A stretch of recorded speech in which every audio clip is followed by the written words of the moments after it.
A girl walks into the courtroom with a lynx by her side. Everyone thought it was just a weird detail, until right in the middle of the trial, something so shocking happens that the judge has to stop everything. The reason? You won't believe it. So, subscribe now to find out. On a crisp autumn morning, the District Courthouse of Pine Valley opened its doors to a case that, at first glance, seemed like just another bureaucratic dispute. However, one only needed to observe the anxious faces in the entrance line to realize that this trial carried something unusual. Among lawyers, journalists, and curious residents, a girl with firm steps and a distant gaze walked silently, accompanied by an almost mystical presence. A light-coated lynx with attentive eyes, walking by her side without a leash, without a guide, as if perfectly understanding the weight they both carried. 12-year-old Abigail Montgomery stood out, not just because of her companion, but because of the determined set of her jaw and the way her eyes, wise beyond their years, surveyed the courthouse steps. Her grandmother, Eleanor Montgomery, followed a few paces behind, her weathered hands clutching a worn leather portfolio filled with papers they hoped would save them both. "Are you sure about this, Abby?" Eleanor whispered as they approached the imposing doors. "We could still turn back, find another way." Abigail's response was barely audible. "There is no other way, Grandma. Juniper stays with me." The proceedings that began that day weren't just a legal dispute. They were a duel of principles, values, and secrets that not everyone was ready to face. The prosecution argued that no wild animal, no matter how domesticated it appeared, could live under the same roof as a child. The authorities, pressured by divided public opinion, maintained that the coexistence between the two represented an imminent risk. However, few knew that this relationship wasn't the result of caprice or stubbornness. It was the product of years of invisible scars, deep silences, and a promise made without words between a girl forgotten by the world and a creature that had learned to survive against all odds. Inside Courtroom B, District Attorney Victoria Reed adjusted her glasses and arranged her papers with precision. At 47, she had built her reputation on being thorough and uncompromising, especially in cases that garnered public attention. This particular case had the potential to set precedents that extended far beyond Pine Valley. "Your Honor," she began, her voice carrying to every corner of the hushed room, "what we have before us today is a clear matter of public safety. No matter how tame this wild animal may appear, we cannot ignore the potential danger it presents to a minor and to the community at large." Judge Walter Thompson nodded slightly, his expression unreadable beneath his silver hair and lined face. At 63, he had seen many unusual cases come through his courtroom, but none quite like this. "Ms. Montgomery," he addressed Eleanor, "I understand you're representing yourself and your granddaughter in this matter?" Eleanor stood, straightening her simple blue dress. "Yes, Your Honor, we cannot afford legal representation, but we believe the truth speaks for itself." The courtroom filled with whispers, which Judge Thompson silenced with a single rap of his gavel. "I must advise you that representing yourselves in such a complex case carries significant risks." "With all due respect, Your Honor," Eleanor replied, her voice trembling slightly but growing stronger with each word. "The greatest risk would be losing Juniper. She's not simply a pet to my granddaughter, she's family." The hearing began like any other, but it took only a few hours for hidden details to emerge. Witnesses, who had previously declared unconditional support for the prosecution, retreated or mysteriously disappeared. With each new document presented, more gaps emerged in the arguments against the girl and her lynx. Records of aggressive behavior by the animal were debunked by neighbors and professionals who knew the pair closely. Still, a greater shadow than the simple question of animal custody hung over the court. Sarah Collins, the social worker who had filed the initial report, took the stand late that afternoon. With her perfectly styled hair and crisp pantsuit, she projected an image of professional concern. "Ms. Collins," District Attorney Reed began, "could you please describe what prompted your concern regarding the child and this wild animal?" "Of course," Sarah replied, her hands folded neatly in her lap. "During a routine welfare check, I observed the Lynx, unrestrained, in close proximity to Abigail. When I expressed concern, both the child and Mrs. Montgomery were dismissive of the potential dangers. As a mandated reporter, I couldn't, in good conscience, ignore such a risk to a minor from her seat beside her. Grandmother." Abigail's eyes never left Sarah's face. The Lynx, Juniper, sat perfectly still at her feet, amber eyes equally intent on the social worker. When Eleanor rose for cross-examination, her approach was unexpectedly direct. "Miss Collins, how many times have you actually observed Juniper and Abigail together?" Sarah hesitated. "Just the once, during my welfare check." "And during this single observation, did Juniper display any aggressive behavior?" "Well, no, but have you received any reports of Juniper behaving aggressively toward anyone in our community?" "No, but that's not the point. Wild animals are unpredictable by nature." Eleanor nodded thoughtfully. "One final question, Ms. Collins. Prior to your welfare check, had you been in any meetings regarding the development of land adjacent to the Montgomery property?" The courtroom fell into a stunned silence. District Attorney Reed rose immediately. "Objection! Irrelevant and inflammatory." "Your Honor," Eleanor countered calmly, "I believe this line of questioning goes directly to the witness's motivations and potential conflicts of interest." Judge Thompson studied both women for a long moment. "I'll allow it, but tread carefully, Mrs. Montgomery." Sarah Collins's composure visibly faltered. I attend many meetings as part of my role with family services." "That's not what I asked," Eleanor pressed. "Were you specifically in meetings about developing the forest land that borders our property?" "I may have been present in my professional capacity, yes," Sarah admitted reluctantly. "But that has nothing to do with my concerns about the child's safety." As Sarah stepped down from the witness stand, murmurs rippled through the courtroom. Judge Thompson adjourned for the day, but the first seeds of doubt had been planted in the minds of many who had come expecting a straightforward case about an inappropriate pet. Outside the courthouse, reporters clustered around Eleanor and Abigail, shouting questions about the Lynx, about their living situation, about the implications of Sarah's testimony. Eleanor shielded her granddaughter as best she could, offering only, "We just want to be left in peace. Juniper is family." As they made their way home to their modest cabin at the edge of Pine Valley Forest, neither noticed the black SUV following at a discreet distance, nor the man inside taking photographs of their every move. That evening, as Abigail sat on the porch steps with Juniper curled beside her, she whispered into the Lynx's tufted ear, "We won't let them separate us, I promise." Inside, Eleanor spread papers across the kitchen table. Property maps, old permits, and faded photographs showing a younger version of herself standing proudly beside a forest conservation sign. Her fingers traced the boundaries of what had once been protected land that now, according to rumors, was slated for exclusive residential development. The phone rang, startling her from her thoughts. The voice on the other end was familiar but unexpected. "Eleanor, it's Jack Harrington. I heard about what happened in court today. There's something you need to know." Eleanor's hand tightened around the receiver as she listened. "Are you certain about this, Jack?" "Absolutely, and I'm willing to testify. It's time people knew the truth about what's really happening in Pine Valley." As she hung up, Eleanor looked out the window at her granddaughter and the Lynx. Two souls bound by circumstances few could understand.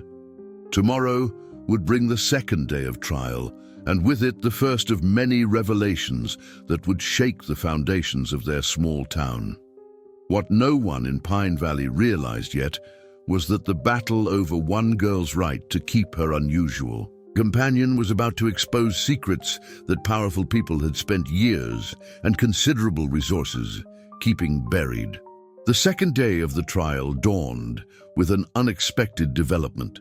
The courthouse steps, nearly empty the previous morning, now teemed with people carrying handmade signs, "Let them stay together and save Pine Valley Forest" among them. Local.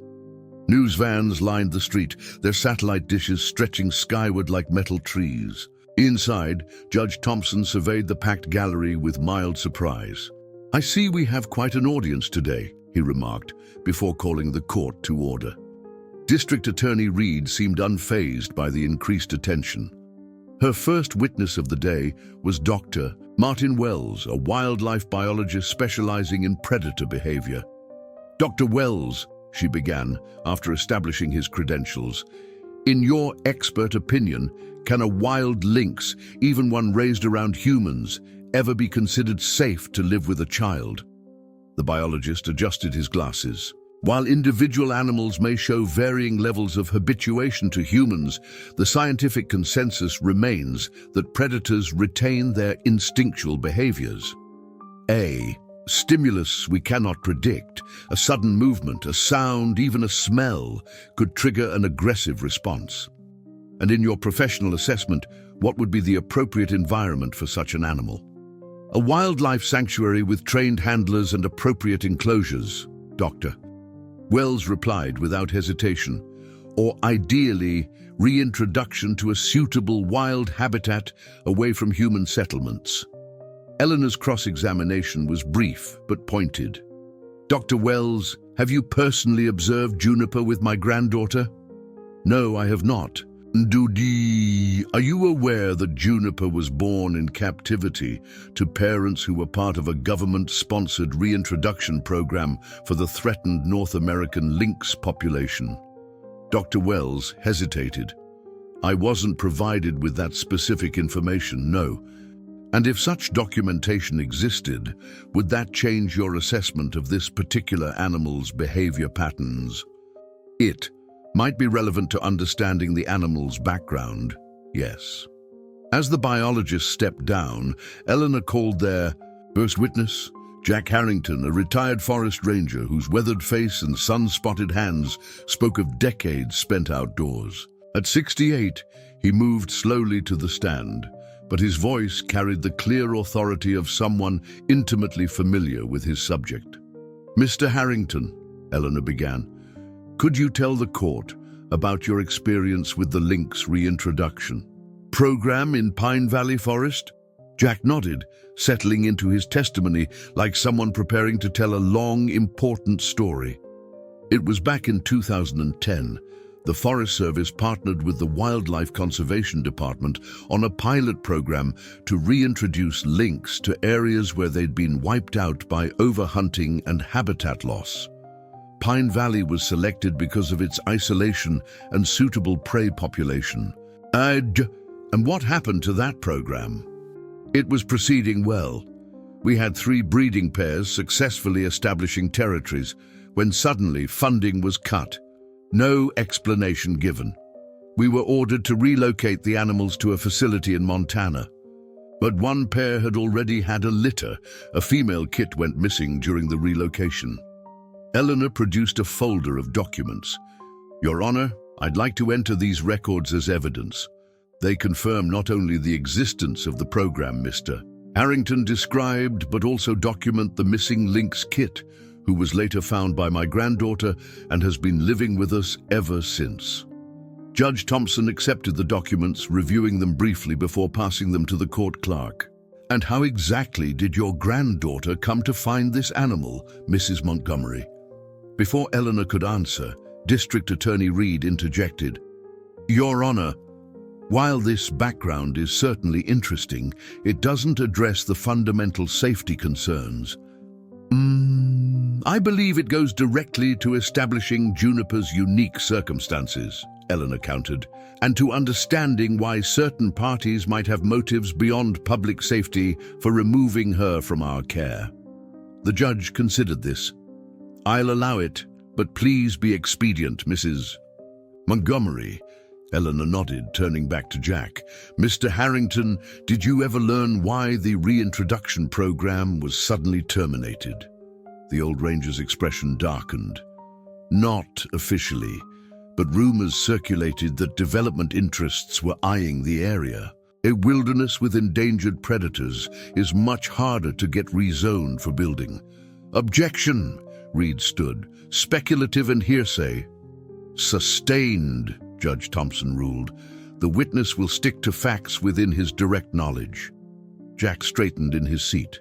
"What I know firsthand is that within 3 months of the program being shut down, surveyors were mapping the eastern section of the forest, the same area now being considered for the Ridgeline Estates development." A murmur ran through the courtroom. Judge Thompson called for order, then addressed Jack directly. "Mr. Harrington, are you suggesting there was some impropriety in the termination of the wildlife program?" "I'm stating that the timing raised questions that were never answered. And I'm stating that I've kept detailed journals documenting not only the program, but also subsequent events." Jack removed a worn leather notebook from his jacket. "Including multiple occasions over the past 3 years when I've observed Abigail and Juniper in the forest working together to rescue injured animals and monitor wildlife activity." Eleanor accepted the journal, offering it as additional evidence. "Your Honor, these entries document over 30 instances where Abigail and Juniper have actually contributed to conservation efforts in Pine Valley Forest." As the morning progressed, more witnesses came forward. Dr. Eliza Jensen, Abigail's former teacher, testified about the girl's exceptional knowledge of local ecology and how her school projects often featured detailed observations of forest wildlife. Abigail was withdrawn and nearly non-verbal when she first came to live with her grandmother, Dr. Jensen explained. It was only after Juniper entered her life that she began to engage with others. The transformation was remarkable. By midday, the courtroom atmosphere had shifted noticeably. What had begun as a straightforward case about an inappropriate pet had evolved into something more complex. A story about a child finding healing through an unusual bond, and questions about why certain individuals seemed so determined to break that bond. During the lunch recess, a small crowd gathered around Eleanor and Abigail in the courthouse corridor. Among them was Michael Thornton, a local journalist whose interest in environmental issues had previously earned him both acclaim and criticism. "Mrs. Montgomery," he began, notebook in hand, "there are rumors that the push to remove Juniper is connected to the proposed Ridgeline Estates development. Would you care to comment?" Eleanor hesitated, aware of the delicate balance she needed to maintain. "All I can say is that we intend to demonstrate that our case involves more than just the welfare of one child and one lynx." Abigail, who had remained silent throughout the proceedings, suddenly spoke. "They want our land," she said quietly, her eyes meeting the journalists. "They've always wanted our land. Juniper is just an excuse." Before Michael could ask a follow-up question, Eleanor gently guided her granddaughter away. "That's all for now," she told the journalist, but the seed had been planted. When court resumed, District Attorney Reed called an unexpected witness, Mayor Richard Blanchard. The mayor's presence caused another stir in the gallery. Well-dressed and camera-ready as always, he projected confidence as he took the stand. "Mayor Blanchard," Reed began, "could you please address the allegations that have been insinuated regarding the Ridgeline Estates development and its connection to this case?" The mayor smiled reassuringly. "I'm happy to clarify. The Ridgeline project has been in planning for over 5 years, following all proper channels and environmental impact studies. It represents a significant economic opportunity for Pine Valley, potentially creating hundreds of jobs and expanding our tax base by nearly 30%. Any suggestion that we would target a child's pet for removal as part of some conspiratorial land grab is not only false, but frankly offensive. And what is your position regarding the Montgomery property specifically? While the Montgomery land does adjoin the proposed development area, it is not included in the current project plans. Mrs. Montgomery and her granddaughter are welcome to continue living there, regardless of the outcome of this case. Eleanor Zay. Cross-examination was brief but pointed. Mayor Blanchard, are you familiar with the conservation easement that was placed on the eastern portion of Pine Valley Forest in 2005? The mayor's smile faltered slightly. I believe there was some designation made, yes. And are you aware that this easement, which prohibits development, extends to portions of the land currently included in the Ridgeline Estates proposal? I would have to consult with our planning department about the exact boundaries. Eleanor produced another document. Your Honor, this is the original conservation easement, signed by my late husband, James Montgomery, who donated the land to the Forest Service with the explicit condition that it remain undeveloped wilderness in perpetuity. As the document was entered into evidence, the mayor's discomfort became increasingly apparent. Eleanor continued, her voice steady. Mayor Blanchard, when was the last time you met with representatives from Crestview Development Group? Objection. Reed intervened. Relevance? I believe this goes directly to establishing potential conflicts of interest, Eleanor replied. Judge Thompson considered. I'll allow it, but again, Mrs. Montgomery, keep this focused on matters pertinent to the case at hand. The mayor cleared his throat. I meet with many business interests as part of my duties. I couldn't say specifically when I last spoke with Crestview. Eleanor nodded, seemingly satisfied for now. No further questions, Your Honor. As mayor, Blanchard stepped down, visibly relieved to be finished. Eleanor called her next witness, Dr. Nathan Carter, a child psychologist who had been working with Abigail for the past 2 years. Dr. Carter, Eleanor began, could you please describe your professional observations of the relationship between my granddaughter and Juniper? The psychologist nodded thoughtfully. In 23 years of practice, I've never encountered a bond quite like theirs. Abigail experienced severe trauma before coming to live with her grandmother, trauma that left her virtually non-communicative. Traditional therapy made minimal progress until Juniper entered the picture. Their connection has been the cornerstone of Abigail's healing process. And in your professional opinion, what would be the psychological impact of separating them? Dr. Carter's expression grew grave. It would likely cause significant regression and potentially irreparable harm to Abigail's development and emotional well-being. The Lynx has become what we call a secure attachment. Vigor for a child whose ability to form such attachments was severely compromised.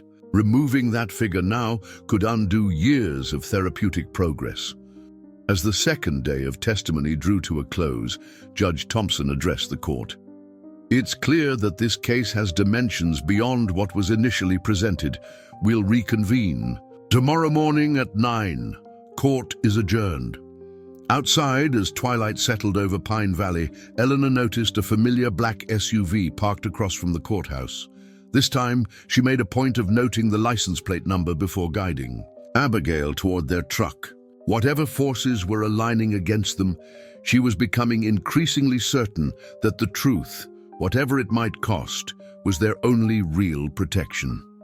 The third morning of the trial brought with it an unexpected atmosphere. The courthouse, steps, now crowded with supporters and protesters alike, had become a makeshift public forum. Local television crews interviewed passionate residents on both sides of the issue. Some carried signs supporting the Montgomery family, while others expressed concern about the precedent that might be set by allowing a wild predator to live with a child. Inside, Judge Thompson called the court to order with a stern reminder about maintaining decorum. I understand this case has generated significant community interest, he said, but this courtroom will remain a place of orderly legal proceedings, not a venue for demonstrations. Eleanor Montgomery arrived early, accompanied by Michael Thornton, the environmental journalist whose interest had been piqued by the previous day's revelations. He carried a leather portfolio that seemed to hold particular significance based on the protective way he clutched it. District Attorney Reed began the day by calling her final expert witness, Dr. Amanda Lewis, the head of the state's Wildlife Management Division. Impeccably dressed and speaking with practiced authority, Dr. Lewis presented an imposing figure. Dr. Lewis, Reed began, based on your extensive experience with wildlife conservation and management, what is your assessment of the situation regarding the lynx known as Juniper? Dr. Lewis folded her hands precisely. While I appreciate the emotional attachment that clearly exists, my professional assessment must prioritize both public safety and the animal's welfare. A private home, particularly one with a child present, is simply not an appropriate environment for a wild lynx, regardless of how well behaved it appears to be currently. And what would you recommend as the proper course of action? The animal should be transferred to our State Wildlife Rehabilitation Center, where it can receive appropriate care while being evaluated for potential placement in a certified sanctuary setting. When Eleanor's turn for cross-examination came, her approach was unexpectedly gentle. Dr. Lewis, I know you're committed to wildlife conservation. Could you tell the court about the North American Lynx Recovery Initiative that was active in this region approximately 12 years ago? Dr. Lewis hesitated, clearly surprised by the question. Yes, there was such a program. It was one of several efforts to re-establish viable populations of threatened species. And you were involved with that initiative, correct? I was a consulting researcher, yes. Eleanor nodded thoughtfully. Could you explain to the court why that initiative was suddenly defunded and terminated in 2011, despite showing promising early results? Dr. Lewis shifted uncomfortably. Budget reallocations were cited as the primary reason. Conservation funding is always precarious. Thus, Dr. Lewis, were you present at a meeting on March 15, 2011, at the Pine Valley Municipal Building, where the continuation of the Lynx recovery program was discussed? The wildlife expert's composure faltered slightly. I may have been. There were numerous meetings during that period. Let me refresh your memory, Eleanor said, producing a document. This is the official minutes of that meeting, which included you, then Deputy Mayor Blanchard, and representatives from Crestview Development Group. According to these minutes, the primary topic was not budget concerns, but rather how the presence of a recovering lynx population might impact future development opportunities in the area. As the document was presented to the court, Dr. Lewis's professional demeanor cracked further. Those minutes don't reflect the full context of the discussion. Perhaps not, Eleanor agreed. But they do establish that economic development interests were directly involved in discussions about wildlife conservation policy, specifically regarding lynx in Pine Valley Forest. By mid-morning, a pattern was emerging that even casual observers couldn't miss. The prosecution's case, initially presented as a straightforward matter of public safety, was increasingly revealed to have connections to land development interests that had been active in Pine Valley for over a decade. The turning point came when Eleanor called a surprise witness, Benjamin Foster, a former junior planner with the County Development Office who had resigned his position 3 years earlier. Mr. Foster, Eleanor began after establishing his background, could you explain to the court why you left your position with the county? Benjamin, now a landscape architect in a neighboring town, straightened his tie nervously. I had ethical concerns about certain projects being fast-tracked despite environmental and procedural red flags. Could you be more specific about these projects? The Ridgeline Estates development, in particular. Initial environmental surveys identified the area as critical habitat for several protected species, including the recently reintroduced lynx population. Those findings were systematically downplayed or buried in subsequent reports. District Attorney Reed objected strenuously. Your Honor, this testimony amounts to unsubstantiated allegations against parties who aren't even involved in these proceedings. The issue before this court is simply whether a wild animal should be living in a home with a minor. Judge Thompson considered carefully.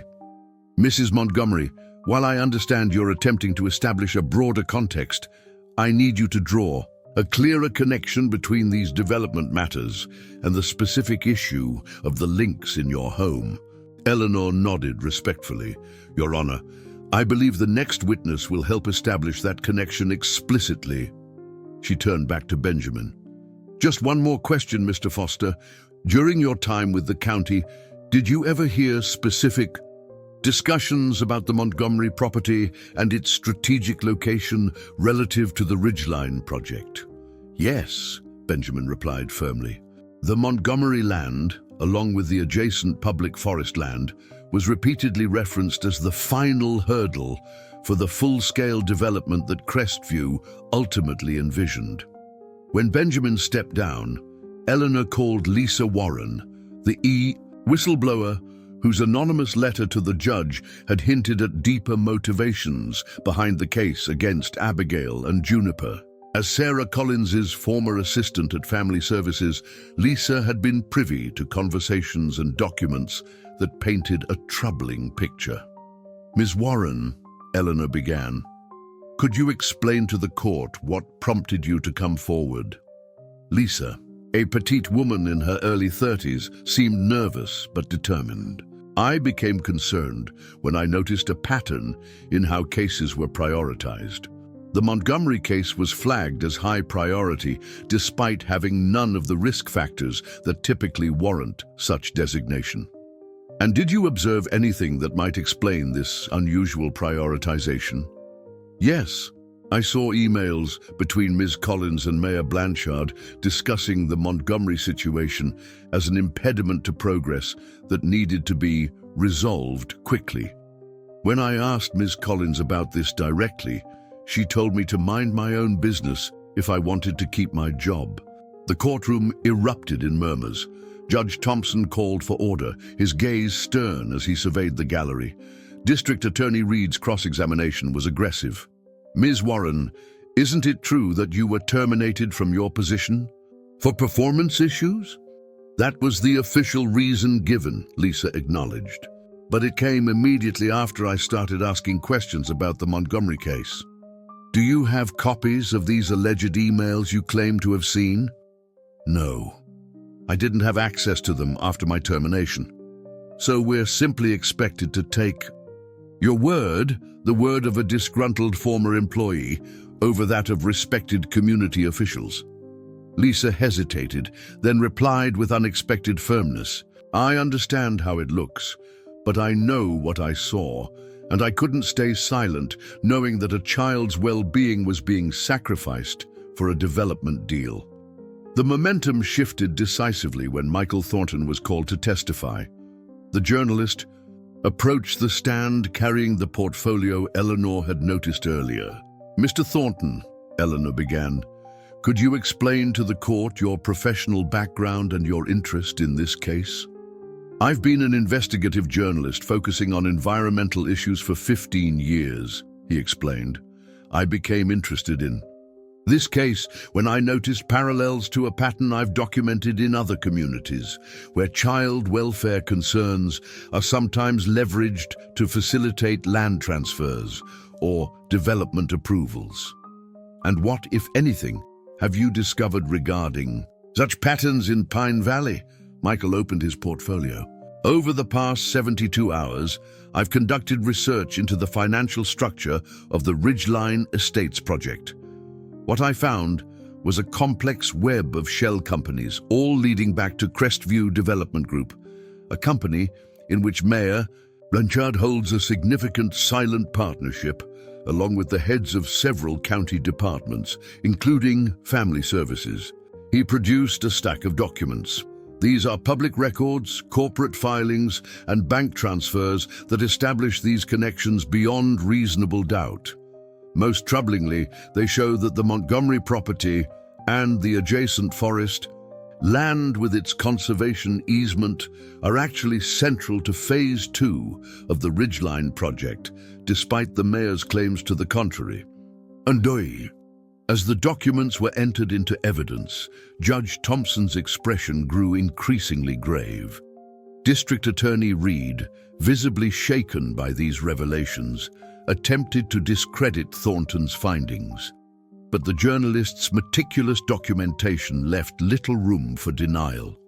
"Your Honor," Michael continued, "I've also uncovered evidence suggesting that the conservation easement on the forest land was deliberately omitted from recent county surveys, a legal violation that would have gone unnoticed if the development had proceeded as planned." The final witness of the day was perhaps the most unexpected. Eleanor called Amanda Collins, Sarah Collins's 24-year-old daughter, to the stand. "Ms. Collins," Eleanor began gently, "could you tell the court about your mother's involvement with the Ridgeline Estates project?" Amanda, clearly uncomfortable but resolute, nodded.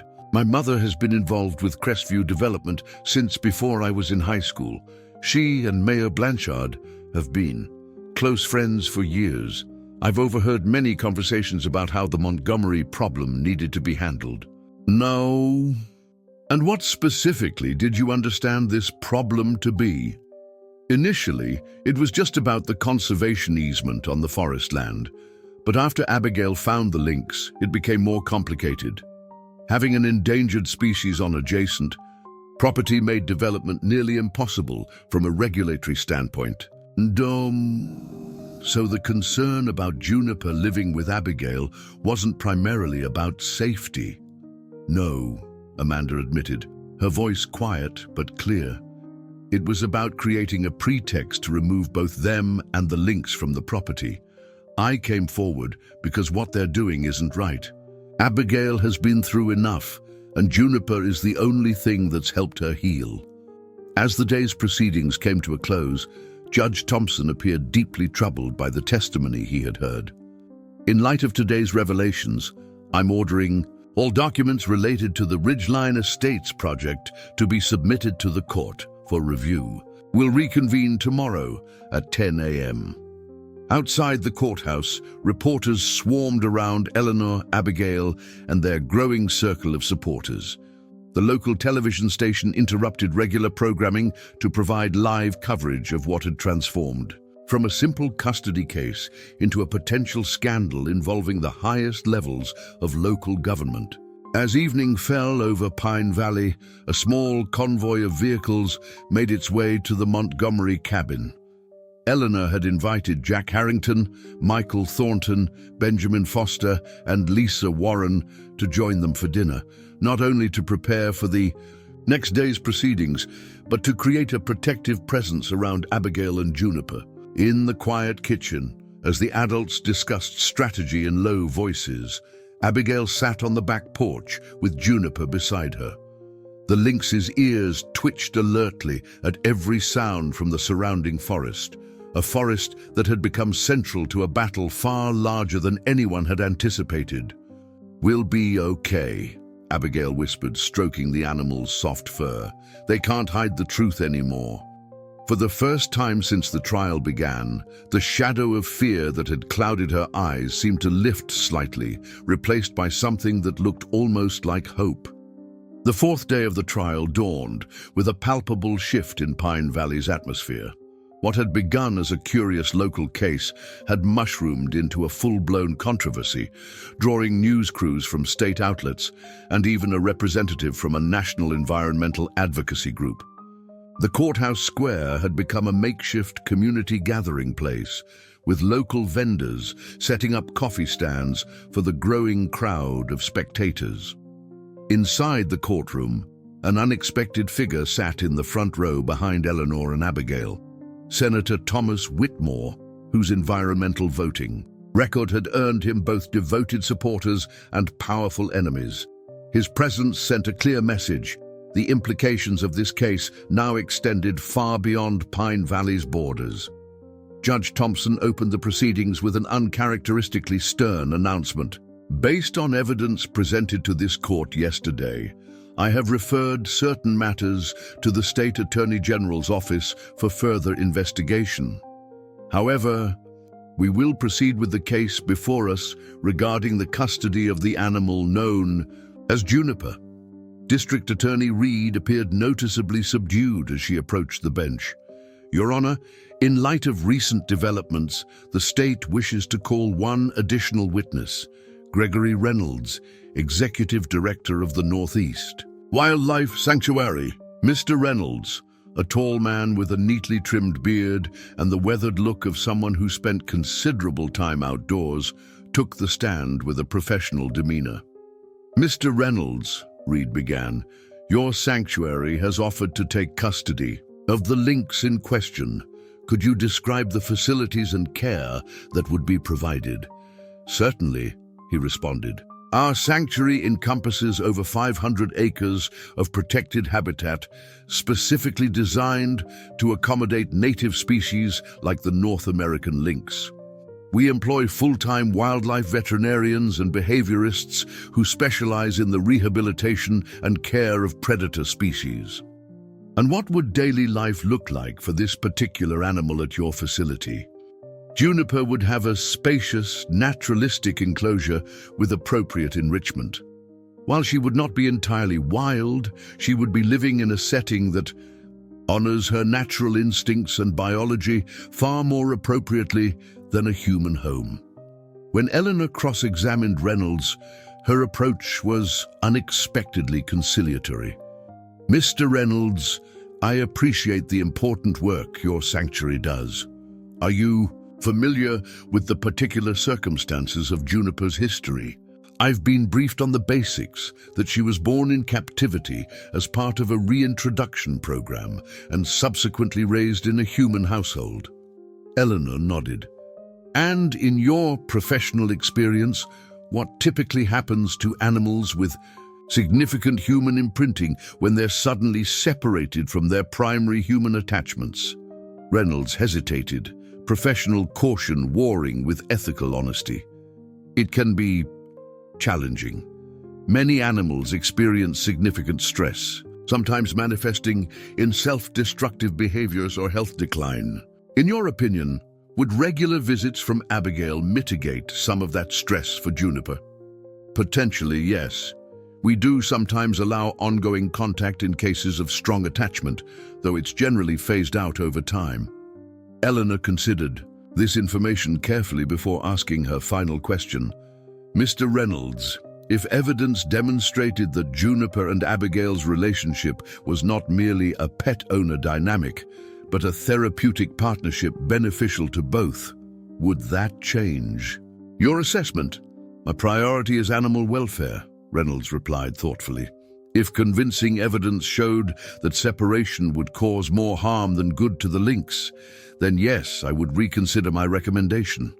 Our goal is optimal outcomes, not rigid adherence to typical protocols. As Reynolds stepped down, the atmosphere in the courtroom had shifted subtly. Even the sanctuary director, ostensibly called to bolster the prosecution's case, had acknowledged that the situation might warrant special consideration. During the mid-morning recess, an unexpected encounter occurred in the courthouse hallway. Abigail, stepping away briefly to use the restroom, found herself face-to-face with Sarah Collins. For a moment, the social worker and the girl simply looked at each other, the adult's face tense with conflicted emotions. You don't understand. What you've started, Sarah said quietly, glancing around to ensure they weren't overheard. Abigail, who had spoken barely a dozen words throughout the entire proceedings, found her voice. I didn't start anything. You did, when you tried to take Juniper away. It wasn't supposed to become all this, Sarah gestured vaguely, encompassing the media circus the case had become. It was supposed to be simple, just a routine removal. "Nothing about our lives is routine," Abigail replied, a wisdom beyond her years evident in her steady gaze. "Juniper saved me and I saved her. Why can't everyone just leave us alone?" Before Sarah could respond, Eleanor rounded the corner, her expression hardening at the sight of the social worker so close to her granddaughter. "Abigail, come along. Court is resuming." As they walked away, Sarah called after them, her voice barely audible. "Not everyone involved wants to hurt you. Some of us just got caught in something bigger than we realized." When court reconvened, Eleanor called her final witness, Abigail, herself. A hush fell over the courtroom as the 12-year-old took the stand, her slight frame nearly lost in the large witness chair. Juniper, who had been present throughout the proceedings but largely unremarked upon, lifted her head attentively, amber eyes fixed on the girl. "Abigail," Eleanor began gently, "could you tell the court how you first met Juniper?" The girl nodded, her voice soft but clear. "It was 3 years ago, after my parents—" She paused, searching for words. "After I came to live with Grandma. I couldn't sleep. I couldn't talk.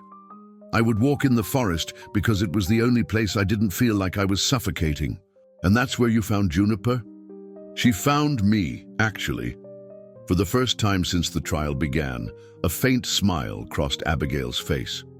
"I was sitting by the stream, and she just appeared. She was thin and scared, just like me. We stared at each other for a long time. She didn't run away, and neither did I. What happened next? I started bringing her food. At first, she would only take it after I walked away. Then she started waiting for me.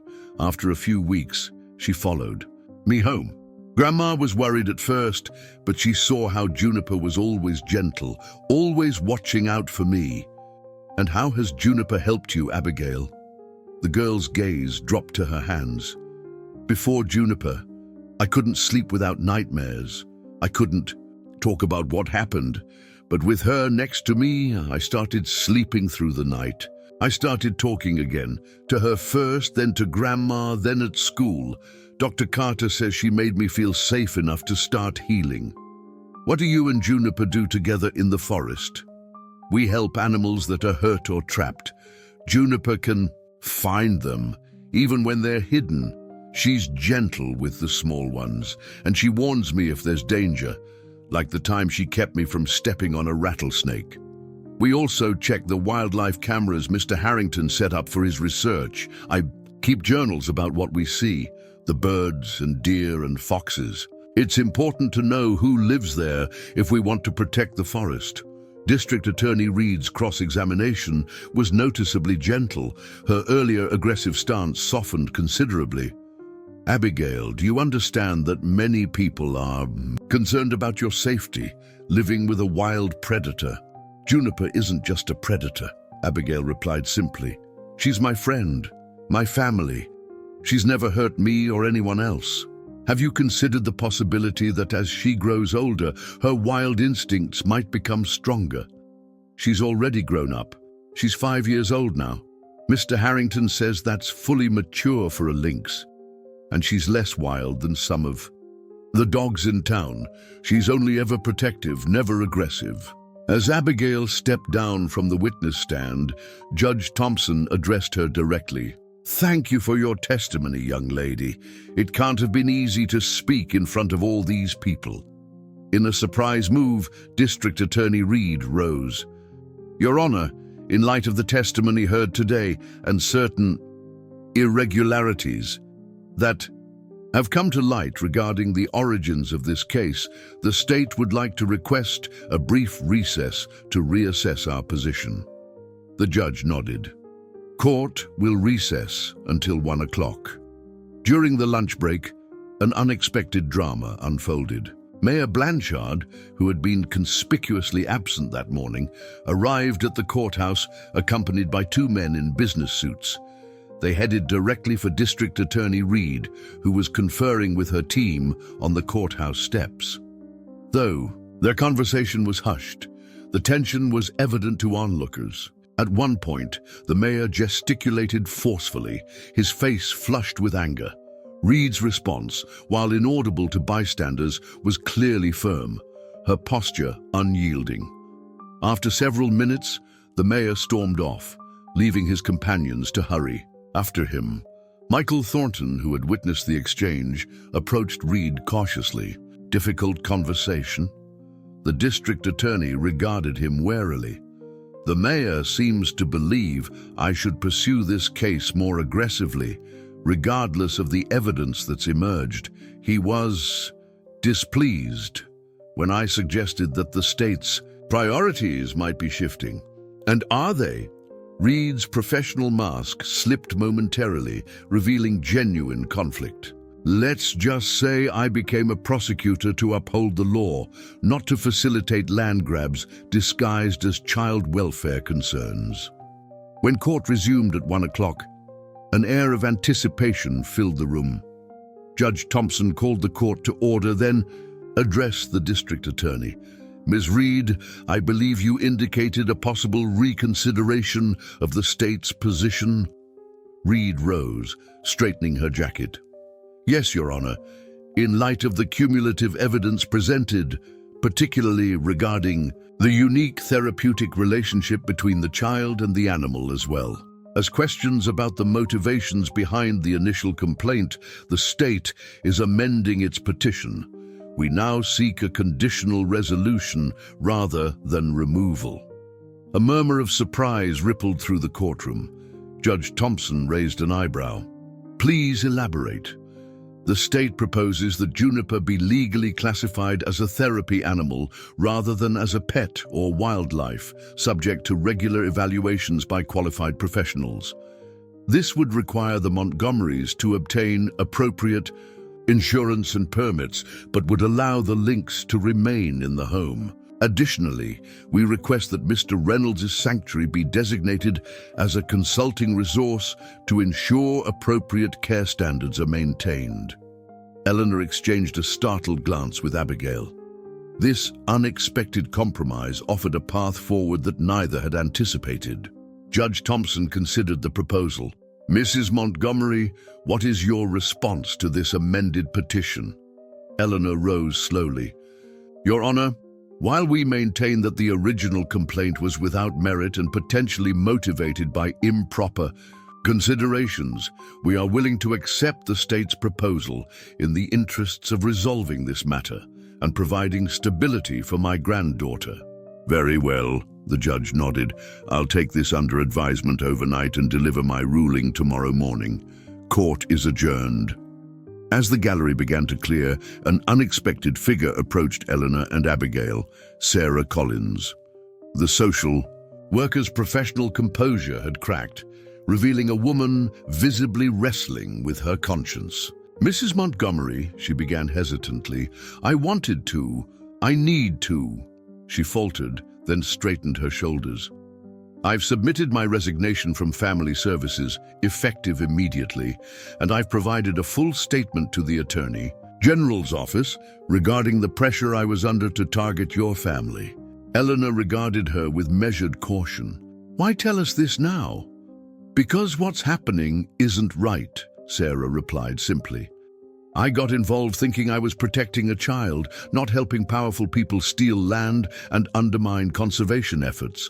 Your granddaughter deserves better from all of us. As Sarah walked away, Eleanor and Abigail exchanged a glance that acknowledged a fundamental truth. In the complex web of small-town politics and powerful interests, even apparent adversaries could sometimes become unexpected allies. That evening, as television crews set up for live broadcasts outside the courthouse in anticipation of the next day's ruling, Pine Valley hummed with speculation. The case that had begun as a simple matter of an unusual pet had exposed fault, lines running deep beneath the community's surface, lines that could no longer be ignored or papered over.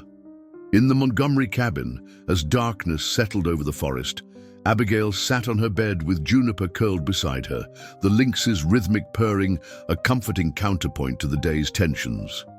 Eleanor watched from the doorway, struck by the peaceful tableau they created. Girl and Lynx, each having saved the other in ways that transcended simple explanation. "Do you think we'll win, Grandma?" Abigail asked without looking up. Eleanor considered her answer carefully. "I think the truth has a power of its own once it's been spoken aloud. And whatever happens tomorrow, we've made sure that certain truths can't be buried again." Outside their window, an owl called into the night, a reminder that regardless of human concerns and conflicts, the forest and its inhabitants continued their ancient patterns, indifferent to courtroom dramas yet ultimately affected by their outcomes. Tomorrow would bring Judge Thompson's ruling, but it would also bring something perhaps more significant, a community forced to confront questions about what it truly valued and what kind of future it wanted to create. The fifth and final day of the trial arrived under a sky heavy with autumn clouds. The courthouse square had transformed overnight, with television satellite trucks lining the perimeter and an impromptu community gathering forming hours before proceedings were scheduled to begin. Local businesses had adjusted their hours to allow employees to attend, and Pine Valley High School had even declared a civics field trip, permitting students to observe what had become a watershed moment in the town's history. Eleanor and Abigail arrived early, accompanied by Jack Harrington, whose protective presence had become a constant over the past week. Juniper walked calmly at Abigail's side, seemingly unaffected by the cameras and whispers that followed their progress up the courthouse steps. The Lynx's poised demeanor stood in stark contrast to the agitated energy surrounding them, a living contradiction to the unpredictable wild animal narrative that had initially framed the case. Inside, the courtroom filled to capacity. Senator Whitmore had returned, now joined by representatives from 3 environmental advocacy organizations. Michael Thornton sat with his laptop open, preparing to document what had evolved from a local interest story into something with much broader implications. Even Dr. Reynolds from the Wildlife Sanctuary had returned, though he now sat in a neutral position, neither aligned with the prosecution nor with the Montgomerys. At precisely 9 o'clock, the bailiff called the court to order, and Judge Thompson entered. His expression gave nothing away as he settled behind the bench and surveyed the packed gallery. "Before I deliver my ruling," he began, "I want to acknowledge that this case has expanded well beyond its original parameters. What began as a seemingly straightforward matter of public safety and child welfare has revealed interconnected issues of land use, conservation policy, governmental transparency, and community values. I have given all these factors careful consideration." He paused, removing his glasses and placing them deliberately on the bench before him. "However, my primary responsibility is to rule on the specific matter brought before this court. Whether the Lynx, known as Juniper, should be permitted to remain in the home of Eleanor and Abigail Montgomery." The room held its collective breath as the judge continued. "The evidence presented has established several key facts beyond reasonable doubt. First, the juniper is not a recently captured wild animal, but rather the offspring of a managed conservation program with significant human imprinting from birth. Second, that she has displayed no aggressive behavior during her 3 years with the Montgomery family. Third, that she plays a documented therapeutic role in Abigail Montgomery's psychological recovery from significant trauma." He replaced his glasses, turning a page in his notes. "Additionally, this court cannot ignore the troubling evidence suggesting that the initial complaint was potentially motivated by factors unrelated to genuine welfare concerns, specifically by certain parties' interest in the Montgomery property and its strategic location relative to proposed development projects." At this, several heads turned toward the empty seat where Mayor Blanchard would normally have sat. His absence today spoke volumes.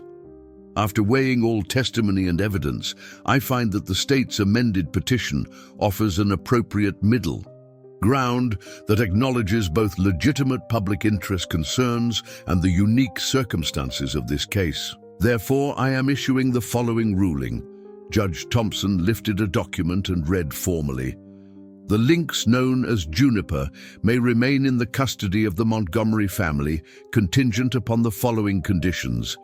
First, that proper exotic animal insurance be obtained within 30 days. Second, that Juniper be officially registered as a therapeutic support animal with appropriate documentation. Third, that the Northeast Wildlife Sanctuary conduct biannual wellness checks to ensure both the animal's health and the continuing appropriateness of the home environment. Eleanor reached for Abigail's hand, squeezing it tightly as the judge continued. Furthermore, I am ordering that the Montgomery property be immediately resurveyed to accurately reflect the conservation easement boundaries established in 2005. Any development plans impacting these protected areas must be resubmitted for full environmental review. He set the document down, his gaze sweeping the courtroom. While these rulings address the immediate issues before this court, I am also referring evidence of potential ethics violations and conflicts of interest to the State Ethics Commission for further investigation. With a single rap of his gavel, Judge Thompson concluded, "Court is adjourned."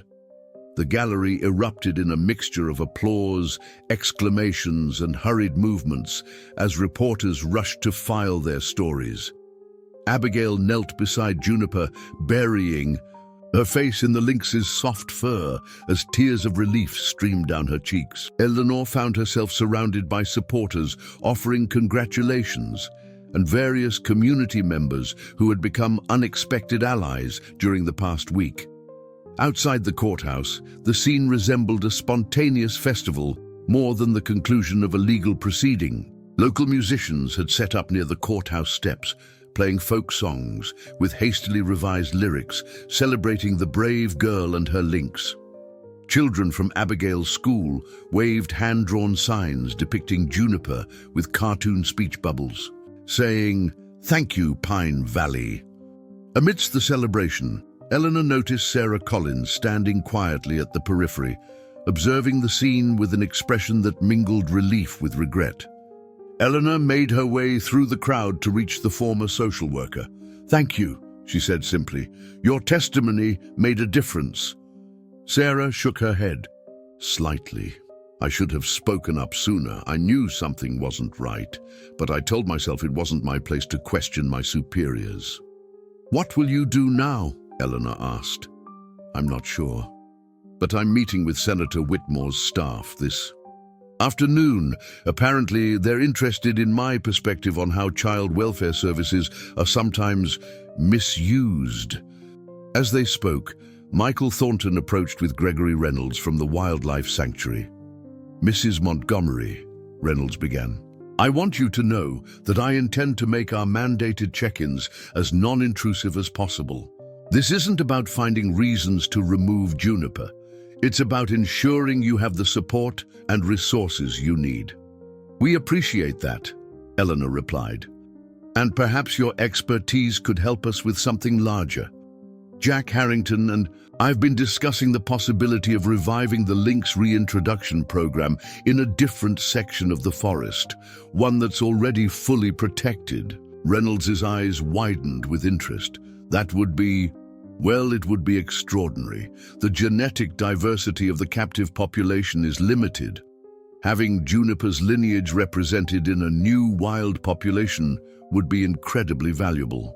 "It seems fitting," Eleanor said, "that what began as an attempt to remove one lynx might ultimately lead to bringing many more back to these forests."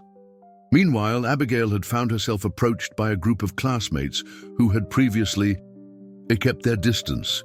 Their awkward attempts at conversation gradually gave way to genuine curiosity about Juniper and Abigail's work monitoring wildlife in the forest. "Could we maybe come see the wildlife cameras sometime?" asked Emma, a girl who had barely spoken to Abigail before. "Maybe," Abigail replied cautiously. "Juniper and I check them every Saturday morning." "That would be so cool," another classmate chimed in. "My dad says you know more about the forest than most adults." As the conversation continued, Abigail felt something shift within her, a tentative opening to connections beyond the safe, private world she had created with Juniper and her grandmother. It wasn't entirely comfortable, but it felt like another step in a healing journey that had begun 3 years earlier by a forest stream. The celebration continued throughout the day, eventually transitioning to an impromptu community potluck in the town square. Longtime residents mixed with environmental activists who had traveled to support the case, sharing food and swapping stories as children played tag between the picnic tables. Senator Whitmore, who had lingered to observe the community's response, found himself in conversation with Jack Harrington and Eleanor as the afternoon light began to fade. What happened here isn't just about one girl and her unusual pet, the senator observed. It's about a community rediscovering what it values most. These small towns are often targeted by development interests precisely because the community bonds that might resist them have weakened over time. But not here, Eleanor said, watching, as Abigail demonstrated to a circle of fascinated children how Juniper could delicately take a treat from her palm. Pine Valley found its voice. With your help, the senator acknowledged, my office would be interested in documenting how this case unfolded, not just the legal aspects but the community organizing that emerged around it. It could serve as a template for other communities facing similar pressures. As twilight settled over Pine Valley, the Montgomerys finally made their way home, accompanied by a small group of their closest allies from the past week. The cabin, which had felt under siege just days earlier, now seemed like a sanctuary reclaimed. On the porch, Jack Harrington raised a mug of hot cider in a toast. To unlikely heroes, he said, nodding toward Abigail and Juniper, who were curled together on the porch swing. And to forests that still have secrets worth protecting. Later that evening, after their guests had departed, Eleanor found Abigail sitting at the kitchen table, writing intently in a leather-bound journal. Juniper lay at her feet, ears occasionally twitching as she dozed. "What are you working on so intently?" Eleanor asked, setting a mug of hot chocolate beside her granddaughter. Abigail looked up, a new confidence in her expression. "I'm planning our next project. If the Lynx reintroduction program happens, they'll need baseline data on prey populations and territory mapping. Juniper and I can help with that." Eleanor smiled, recognizing in Abigail's growing engagement with the world around her the greatest victory of all, far more significant than any courtroom ruling. The girl who had once been nearly silent, trapped in the prison of her trauma, was now making plans for the future, finding purpose in protecting the wilderness that had protected her when she needed it most. "Mr. Thornton says I should consider environmental journalism when I'm older," Abigail continued. "He says people who really understand the land need to be the ones telling its stories." "That sounds perfect for you," Eleanor agreed. "But for now, it's getting late."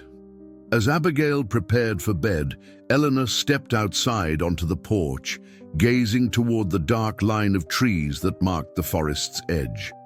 She thought about the conservation easement her husband had established years ago. A legal mechanism that had seemed so abstract at the time, but had ultimately become the foundation for everything that mattered in their lives now. The sound of the screen door opening drew her attention as Abigail joined her, Juniper following close behind. "Do you think they'll really leave us alone now, Grandma?" Abigail asked, voicing the lingering concern that even today's victory couldn't completely erase. Eleanor wrapped an arm around her granddaughter's shoulders. "I think they'll have to.